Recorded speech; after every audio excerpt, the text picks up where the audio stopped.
에스겔 36장 1절에서 15절까지 말씀 한 절씩 교독합니다.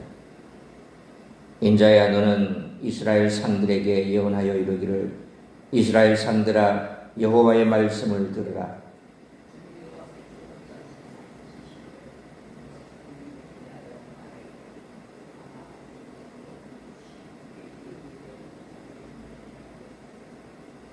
그러므로 너는 예언하여 이르기를, 주 여호와께서 이같이 말씀하시기를, 그들이 너희를 황폐하게 하고 너희 사방을 삼켜 너희가 남은 이방인의 기업이 되게 하여 사람의 말거리와 백성의 비방거리가 되게 하였도다.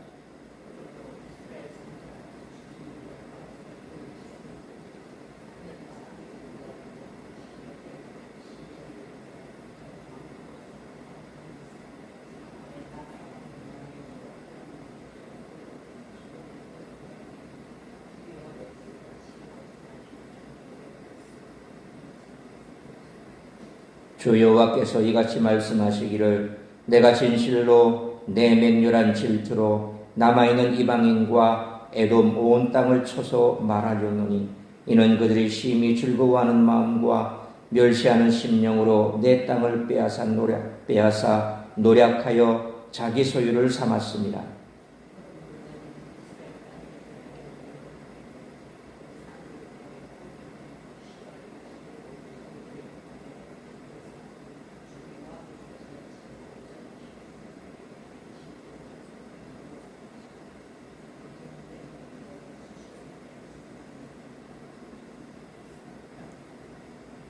그러므로 주 여호와께서 이같이 말씀하시기를, 내가 맹세하였은즉 너희 사방에 있는 이방인 자신들의 수치를 반드시 당하리라.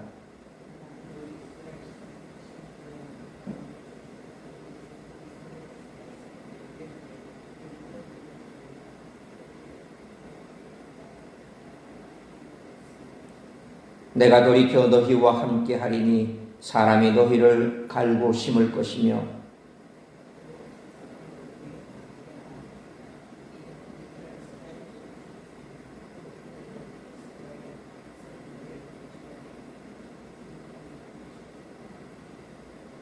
내가 너희 위에 사람과 짐승을 많게 하되 그들의 수가 많고 번성하게 할 것이라.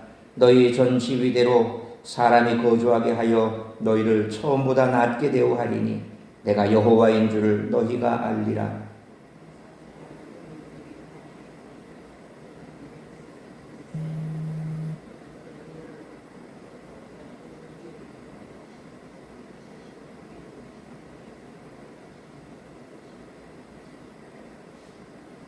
주 여호와께서 이같이 말씀하셨느니라. 그들이 너희에게 이르기를, 너는 사람을 삼키는 자요 내 나라 백성을 제거한 자라 하거니와,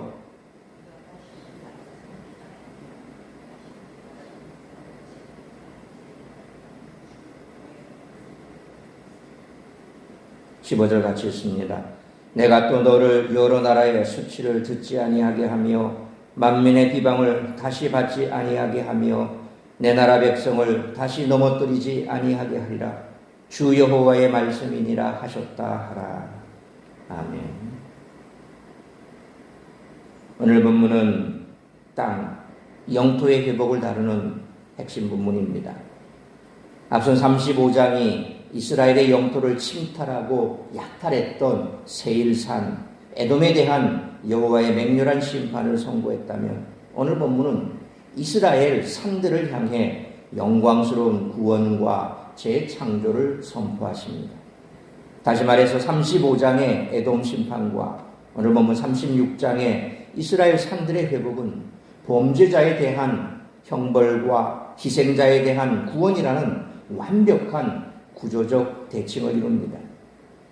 이런 오늘 본문은 이스라엘 산이 여호와의 은혜 안에서 생명과 풍요로 바뀌는 이야기를 보여줍니다. 따라서 이와 같은 오늘 본문의 핵심 메시지는 첫째로 약속의 땅에 대한 여호와의 절대적 소유권과 맹렬한 투기입니다. 이스라엘이 잃어버린 땅을 이방인이 소유하고자 하자 하나님은 당신의 소유를 지키기 위해 맹렬한 질투로 개입하신다는 것입니다. 둘째로 언약 백성들을 향한 완벽한 파국의 역전과 갱신입니다. 우상 숭배로 오염되어 백성들을 토해내야 했던 저주의 땅이 이제는 여호와의 임재 안에서 경작되고 파종되어 생명을 잉태하는 풍요로운 은혜의 무대로 재창조됩니다. 셋째는 자기 백성의 수치를 벗기시고 신원하시는 하나님의 긍휼입니다. 하나님은 이스라엘의 산들의 수치를 이방에게 돌려주시고 자기 백성의 명예를 공의롭게 회복시키신다는 것입니다. 위에서 설명드린 것처럼 35장에서 에돔에게 심판이 선언되었고 바로 그 절망의 자리에서 하나님은 에스겔에게 1절 말씀처럼 인자야 너는 이스라엘 산들에게 예언하여 이르기를 이스라엘 산들아 여호와의 말씀을 들으라고 명하십니다. 그리고 황폐한 산들과 빼앗긴 땅을 회복시키시기로 약속하십니다. 따라서 이와 같은 오늘 본문의 말씀을 통해 우리들이 깨달아야 할 것은 첫째로 1절로 7절 말씀처럼 하나님은 우리가 당하는 수치를 대신 갚아주신다는 것입니다. 1절에서 이스라엘 산들이란 단순한 산을 말하지 않고 이스라엘 땅과 그 땅에 거하는 언약 백성 전체를 가리키는 표현이 바로 이스라엘 산들입니다. 그리고 2절에 옛적 높은 곳은 이스라엘 조상대대로 살아온 언약의 땅을 상징합니다. 이방인은 언약 백성의 국가적 파멸을 보며 주인이 사라진 영토를 자신들의 전리품, 오늘 본문에는 기업이라고 되어 있습니다. 그 기업으로 마음껏 분할에 차지할 수 있다고 착각했습니다. 3절은 이런 원수들의 악행을 고발합니다. 이처럼 에돔과 열방이 이스라엘을 황폐하게 한 것은 단순한 정치적 사건이 아니었습니다. 하나님은 5절에서 내 맹렬한 질투로 남아있는 이방인과 에돔 온 땅을 쳐서 멸하노니라고 말씀하십니다. 여기에서 질투는 자기 소유를 향한 하나님의 타오르는 사랑에서 비롯된 분노입니다. 에돔이 내 땅 곧 하나님의 땅을 탐내자 하나님의 사랑이 불길처럼 일어난 것입니다. 포로들의 눈에 그 땅은 이미 잃어버린 땅이었습니다. 그러나 하나님의 눈에는 단 한순간도 포기하지 않으신 땅이었습니다. 6절로 7절 말씀처럼 하나님께서는 이스라엘 산이 이방의 수치를 당한 것에 대해 당신의 질투와 분노로 그 수치를 다시 그들에게 돌려주실 것입니다. 하나님의 질투는 우리가 이미 끝났다고 여기는 자리에서도 꺼지지 않는 사랑의 불꽃입니다. 원수가 우리의 가정을 또 건강을 사역을 조롱하고 있지는 않을까요? 하나님의 맹렬한 질투가 지금 하나님의 백성이 우리 편에서 불타오르고 있음을 믿으시길 바랍니다. 그러므로 세상에서 우리가 당하는 수치를 하나님께서 대신 갚아주시고 언제나 우리의 편에서 사랑으로 지키시는 그런 하나님이시므로 오직 하나님만 의지하며 살아가는 우리 모두가 되시기를 축원합니다.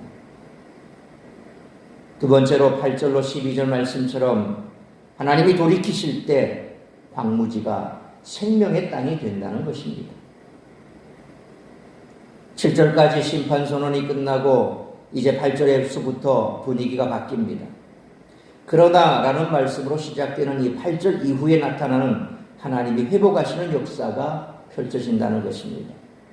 9절에 내가 돌이켜 너희와 함께하겠다는 말씀에서 돌이켜라고 번역된 히브리어 이 파니티는 하나님이 얼굴을 돌려 다시 바라보신다는 그런 의미입니다. 그때 10절로 11절 말씀처럼 황폐한 땅이 다시 경작되고 인구가 많아지며 성읍이 재건됩니다. 특히 하나님은 12절에 사람이라고 되어 있는 히브리어 아담, 그래서 사람을 많게 하겠다고 말씀하십니다. 흥미롭게도 히브리어 에돔, 불다라는 뜻의 이 에돔과 아담은 같은 어근을 갖고 있는 같은 자음으로 이루어지는 단어라는 특색이 있습니다. 에돔은 황폐해졌지만 아담은 다시 번성할 것이라는 말씀입니다. 원수가 떠난 자리에 하나님의 백성이 머물 것을 말씀하고 있습니다. 그러므로 하나님이 돌이키실 때 황무지가 생명의 땅이 되므로 항상 하나님의 은혜만을 구하며 살아가는 우리 모두가 되시기를 축원합니다. 세 번째로 13절로 15절 말씀처럼 하나님은 수치의 이름을 소망의 이름으로 바꾸신다는 것입니다. 13절 하반절에 너는 사람을 삼키는 자요 라는 이스라엘을 향한 이방인들의 뼈아픈 비방이 있었습니다.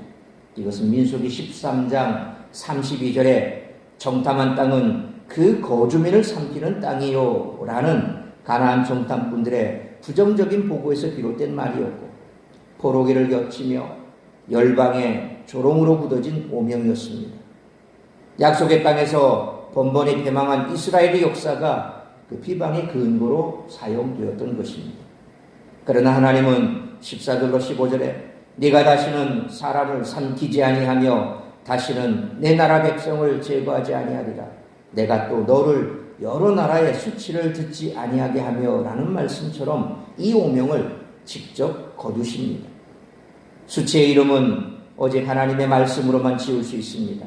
이것이 복음입니다. 우리 스스로는 과거의 수치를 결코 지울 수 없습니다.